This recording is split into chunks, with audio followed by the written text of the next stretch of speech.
One thing I hope never changes is that small town feel of Doc's Diesel brand and who we are and how we interact with our customers as well. Again, that's tied into our core values, and it's also tied into our brand name itself, Doc's. My Grandpa Doc, that legacy, that small town feel, that customer focused way. I hope those things never change. Doc's Diesel started early 2021. The early days consisted being in a super small space and just making it work. I remember very early on being in the warehouse, packaging products and having the customer service phone right next to me, and then going into the office later in the day so I could get some work done.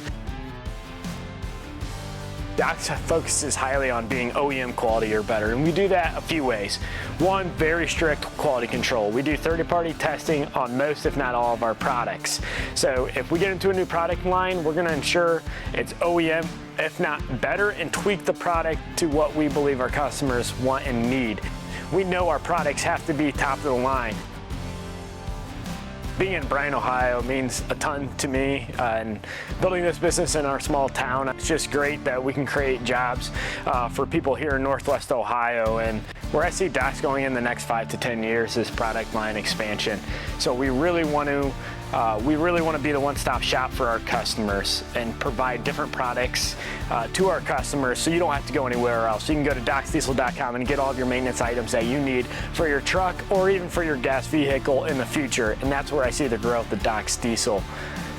The new 42,000 square foot facility means a lot to me and my family to continue to grow Doc's in the right direction and create a space and building in Bryan that we can continue to grow into and take us to the next level where we know we want to go.